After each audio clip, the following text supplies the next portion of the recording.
23واں پارہ سورہ صاد آیت نمبر 34۔ اعوذ باللہ من الشیطان الرجیم،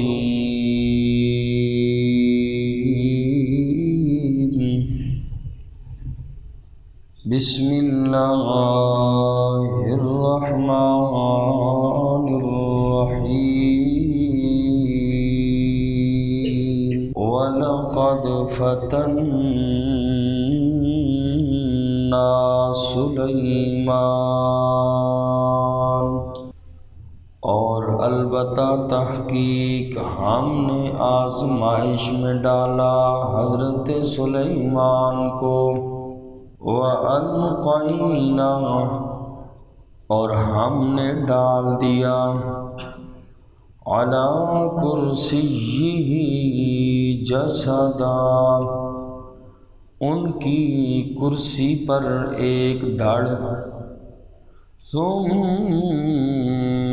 أَنَابَ،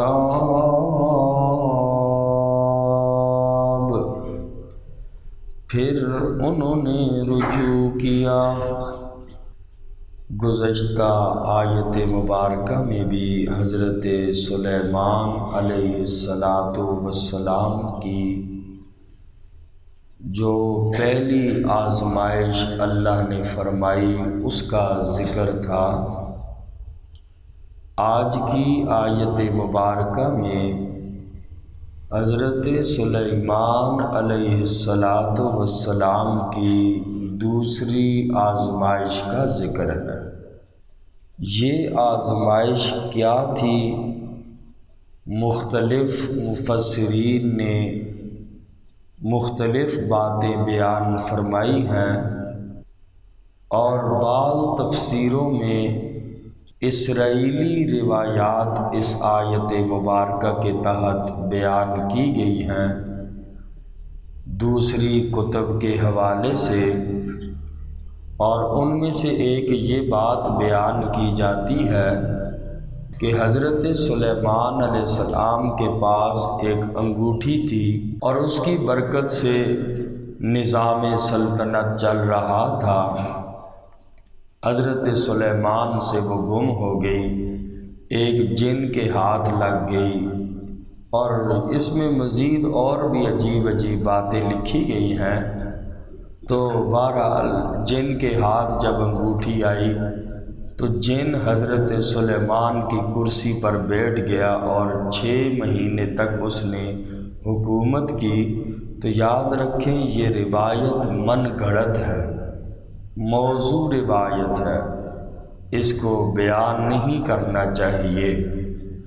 اور اسی طرح بعض مفسرین نے یہ روایت بیان کی ہے کہ سلیمان علیہ السلام کے تخت پر بے جان جسم ڈالا گیا۔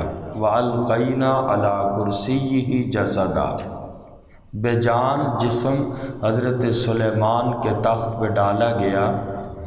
اس کی تفسیر کے زیادہ قریب وہ حدیث پاک ہے کہ جس میں سلیمان علیہ السلام کے انشاءاللہ نہ کہنے کا ذکر ہے۔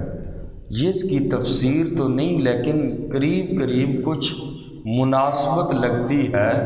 ایک حدیث پاک میں ہے، بخاری شریف کی ہے، سیدنا حضرت ابو ہریرہ رضی اللہ تعالیٰ عنہ سے روایت ہے۔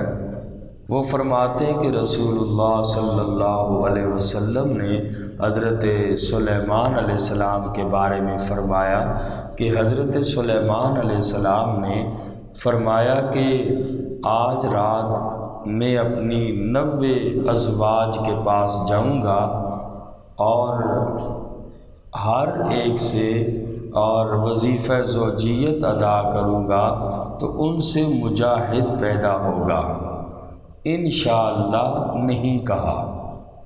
ایک عورت کے علاوہ کسی کے ہاں کچھ پیدا نہ ہوا، اور ایک بیوی کے ہاں پیدا ہوا، وہ بھی ناقص بچہ، آدھے دھڑ والا بچہ پیدا ہوا۔ رسول اللہ صلی اللہ علیہ وسلم نے فرمایا اگر حضرت سلیمان انشاءاللہ کہہ دیتے تو سب کے سب بیویوں کے ہاں بچہ پیدا ہوتا جو کفار کے خلاف جہاد کرتے۔ بہرحال یہ ایک روایت اس آیت مبارکہ کی تفسیر کے قریب لگتی ہے، اور ساری بات کا خلاصہ آپ اس آیت اگر تفسیریں پڑھیں گے تو مختلف باتیں ہوں گی، مختلف روایتیں بیان کی جائیں گی۔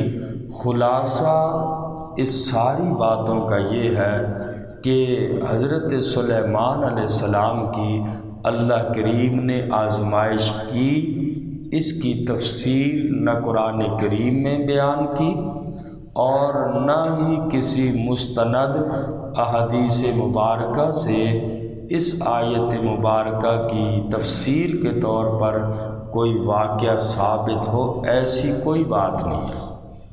جو روایات اس کی تفسیر میں بیان کی جاتی ہیں وہ یا تو انتہائی کمزور اور لاغو اور من گھڑت ہیں، یا ان کا اس آیت مبارکہ کی تفسیر ہونا ثابت ہی نہیں ہے۔ لہٰذا سلامتی والا راستہ یہی ہے کہ جس بات کو اللہ کے قرآن نے مبہم چھوڑا ہے تم بھی مبہم ہی رہنے دو، اس کی ٹو میں نہ لگو، اس کی تشریح میں نہ لگو۔ جب قرآن اور صحیح احادیث مبارکہ میں نہیں ہے تو تاریخی روایتیں اٹھا کر، اسرائیلی روایتیں اٹھا کر اس میں تشریح کی ضرورت نہیں ہے۔ قرآن نے چھپائے ہوئے رکھا، مبہم بات رکھی، بس مبہم رہنے دو۔ جو مقصد قرآن بیان کر رہا ہے وہ یہ کہ اس آزمائش سے کہ اللہ نے حضرت سلیمان علیہ السلام کی کوئی آزمائش فرمائی جس کے بعد انہوں نے اللہ سے رجوع فرمایا۔ اصل یہ ہے لغزش پر رجوع کر لینا۔ انسان سے غلطی ہو جائے فوراً اللہ کی طرف رجوع کرے۔ سبق ان روایتوں سے یہ حاصل ہوتا ہے۔ اصل قرآن کریم کی آیات سبق دینے کے لیے ہیں، پیغام دے رہی ہیں عملی زندگی میں یہ کام کرو۔ تو خام خواہ ان کی تاریخی روایتوں کو لے کر مناظرے کرنا اور اس طریقے کی باتیں ایک دوسرے کرنا، نہ یہ لکھی ہے فلاں میں یہ لکھی ہے۔ کتابیں تو مختلف لوگوں کی لکھی ہوئی ہیں، لیکن قرآن نے بیان نہیں کیا تو بس اس کو چھیڑنا ہی نہیں چاہیے۔ مبہم رکھے، جو سبق مل رہا ہے اس سے انسان سبق حاصل کرے۔ فرمایا وَلَقَدْ فَتَنَّا سُلَيْمَانَ، اور البتہ تحقیق ہم نے آزمائش میں ڈالا حضرت سلیمان کو۔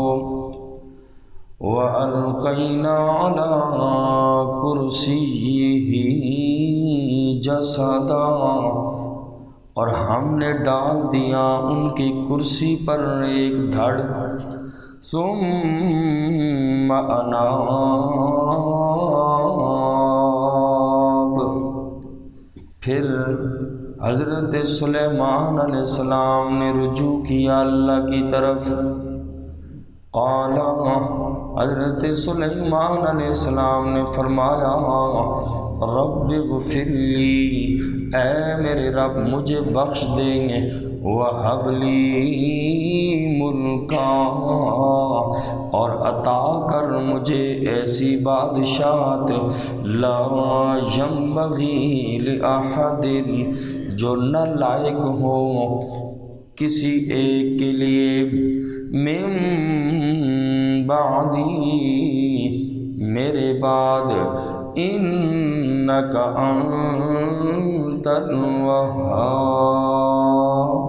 بے شک آپ ہی دینے والے ہیں۔ اس آیت مبارکہ میں فرمایا کہ جو آزمائش میں حضرت سلیمان کو رب نے ڈالا، سلیمان علیہ السلام نے اللہ سے فوراً بخشش طلب کی، اللہ نے معاف کر دیا۔ اور آیت کے دوسرے حصے میں حضرت سلیمان کی دعا کا ذکر ہے، اللہ سے بادشاہت مانگ رہے ہیں، اے اللہ مجھے ایسی بادشاہت عطا کر کہ جو میرے بعد کسی کو بھی ایسی بادشاہت اللہ میسر نہ ہو۔ اور اللہ نے حضرت سلیمان کی اس دعا کو بھی قبول کیا۔ تو سوال یہ ہوتا ہے، سلطنت کے لیے دعا کرنا، عہدہ مانگنا، یہ اچھا تو نہیں ہے۔ اللہ کے نبی حضرت سلیمان علیہ السلام نے کیوں مانگا؟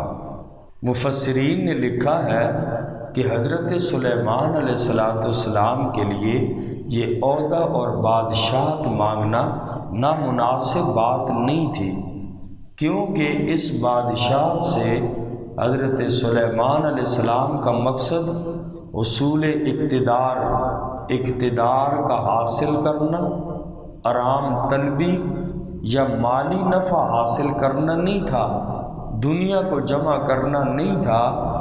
اتنی عظیم سلطنت کے وارث ہونے کے باوجود بھی حضرت سلیمان علیہ السلام بیت المال سے ایک پیسہ بھی نہیں لیتے تھے۔ اور پیچھے آپ نے پڑھا، مزید آگے بھی آئے گا، اللہ نے حضرت سلیمان کے لیے تانبے کا چشمہ جاری کر دیا تھا، اور حضرت سلیمان علیہ السلام اپنے اہل وعیال اپنے خرچے کے لیے ٹوکریاں بناتے تھے۔ اور ایسی اتنی بڑی حکومت سے حضرت سلیمان علیہ السلام کا مقصد شریعت کا نفاذ تھا، عدل و انصاف کا قیام تھا، اور اللہ کی مخلوق سے خیر خواہی تھی۔ اس لیے حضرت سلیمان علیہ السلام نے اتنی بڑی بادشاہت کو مانگا، اور اللہ کریم نے حضرت سلیمان علیہ السلام کو بادشاہت عطا فرما دی۔ اور اگلی آیت پاک میں حضرت سلیمان علیہ السلام کے معجزات کا بیان ہے، اور یہ پیچھے سورہ انبیاء میں بھی حضرت سلیمان علیہ السلام کے حوالے سے، معجزات کے حوالے سے گزر چکا۔ وَلِسُلَيْمَانَ الرِّيحَ عَاصِفَةً تَجْرِي بِأَمْرِهِ إِلَى الْأَرْضِ الَّتِي بَارَكْنَا فِيهَا، کہ ہم نے سلیمان کے لیے بڑی تیز چلتی ہوئی ہواؤں کو مسخر کیا، حضرت سلیمان کے حکم سے چلتی تھی۔ اور دوسرا معجزہ بیان کیا، وَمِنَ الشَّيَاطِينِ مَن يَغُوصُونَ لَهُ وَيَعْمَلُونَ عَمَلًا دُونَ ذَلِكَ، اور جنات میں سے اللہ نے حضرت سلیمان کے تابع کیے جو حضرت سلیمان علیہ السلام کے لیے یغوصون، جو سمندروں میں غوطے لگاتے تھے حضرت سلیمان کے لیے، اور حضرت سلیمان کے لیے کام بھی کرتے تھے۔ اور سمندروں میں جنات غوطے لگا کر ہیرے موتی جواہرات وغیرہ نکالتے تھے، اور اس کے علاوہ تعمیراتی کام بھی جنات کرتے تھے، اور مسجد اقصیٰ کی تعمیر جنات کا بڑا حصہ ہے، جو انہوں نے بیت المقدس کو بنوایا تھا، جنات کا بھی اس میں بڑا کام ہے۔ اسی طرح اللہ نے سورہ سبا کے اندر بھی حضرت سلیمان علیہ السلام کے اس معجزے کو بیان کیا، وَلِسُلَيْمَانَ الرِّيحَ غُدُوُّهَا شَهْرٌ وَرَوَاحُهَا شَهْرٌ، تخت حضرت سلیمان کا اڑتا تھا، ایک دن میں 2 مہینوں کا سفر حضرت سلیمان کا تخت جو ہے وہ 2 مہینوں کا سفر طے کرتا تھا، اور یہ ہوائیں لے جاتی تھیں۔ وَأَصَلْنَا لَهُ عَيْنَ الْقِطْرِ، اور ہم نے سلیمان کے لیے تانبے کا چشمہ بنا دیا تھا۔ اور اسی طریقے سے وَمِنَ الْجِنِّ مَن يَعْمَلُ بَيْنَ يَدَيْهِ بِإِذْنِ رَبِّهِ، جنات میں سے بھی جو کام کرتے تھے حضرت سلیمان کے سامنے اللہ کے حکم سے، اور جو حضرت سلیمان کی بات نہ مانتا تو فرمایا اس کو حضرت سلیمان سزا دیتے، آگ کے کوڑے لگاتے تھے۔ یعملون لہ ما یشاء من محاریب وتماثیل وجفان کالجواب وقدور الراسیات، یہ جن حضرت سلیمان کے لیے کام کرتے تھے جو حضرت سلیمان چاہتے بڑی بڑی عمارتیں بناتے تھے، قلعے تعمیر کرتے تھے اور تصویریں اور مجسمے بناتے تھے اور پیالے بڑے بڑے بناتے تھے حوض کی طرح، یعنی اتنی بڑی بڑی دیگیں بناتے تھے۔ وقدور الراسیات، ایک جگہ پہ جمع کی ہوئی، یعنی ایک جگہ پہ جمی ہوئی، جیسے گھر ایک جگہ پہ کمرے جمے ہوئے ہوتے ہیں، تو جنات نے اتنی بڑی بڑی دیگیں حضرت سلیمان علیہ السلام کے حکم سے بنائی اور اسی کے اندر کھانا تیار کرتے تھے، اور یہ بھی جنات کے سپرد تھا۔ اور اتنی بڑی دیگیں تھیں کہ جو ایک جگہ سے دوسری جگہ منتقل بھی نہیں ہو سکتی تھی۔ آپ نے سنا ہوگا اجمیر کے اندر بھی جو ہے وہ بڑی دیگ ہے جو تقریباً 4800 کلو جو ہے 120 من کی دیگ ہے، یعنی اتنی بڑی، اور جس کا جو چمچہ ہی ہے صرف وہ 20 سے 25 فٹ کا ہے، اتنا بڑا۔ تو بہرحال کمرے نما چولہا، اور یہ بنایا تھا ابتداءً اکبر بادشاہ نے۔ تو اسی طرح حضرت سلیمان علیہ السلام کے لیے بھی جنات ان کے حکم پر اتنی بڑی بڑی دیگیں بنائی ہوئی تھی۔ تو یہ حضرت سلیمان علیہ السلام کے معجزات کا ذکر فرمایا فَسَحَّرْنَا لَهُ الرِّيحَ تَجْرِي بِأَمْرِهِ، بس ہم نے مسخر کیا حضرت سلیمان کے لیے الریح ہواؤں کو، تجری بامرہ چلتی تھی ان کے حکم کے ساتھ،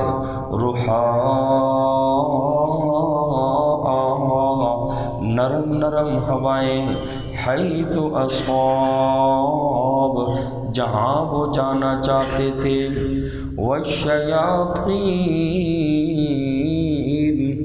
اور شیطانوں کو بھی ہم نے مسخر کیا، یعنی جنات کو بھی مسخر کیا، کل بنا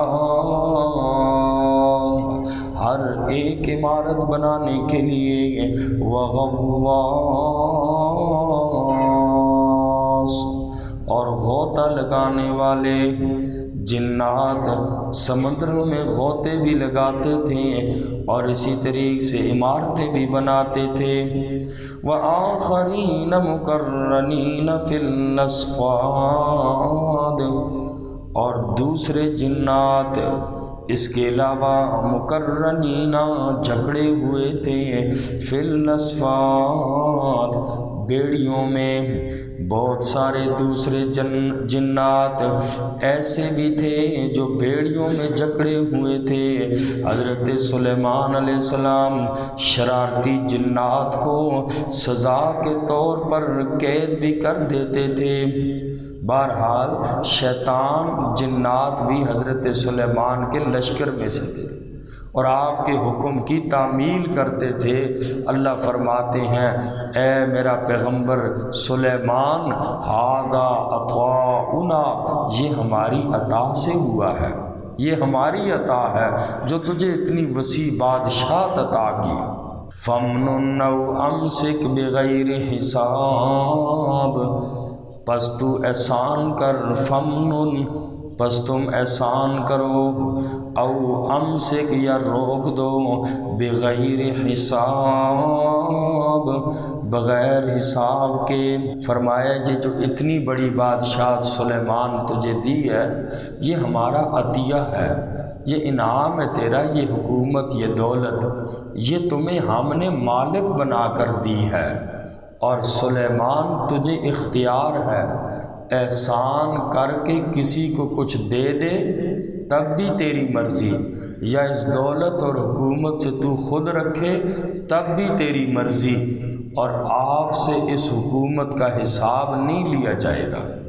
ھذا عطاؤنا فامنن، یہ ہماری عطا ہے، پس احسان کر کے کسی کو دے تو تیری مرضی، او امسک بغیر حساب یا روک کے رکھ کسی کو نہ دے پھر بھی تیری مرضی، حساب میں اللہ نے تو اسے اس حکومت کا نہیں لینا۔ وَإِنَّ لَهُ عِندَنَا لَزُلْفَىٰ، اور بے شک حضرت سلیمان علیہ السلام کے لیے عندنا ہمارے پاس لزلفا البتہ مرتبہ ہے، وحسن مآب اور اچھا ٹھکانہ ہے۔ اللہ تعالیٰ عمل کی توفیق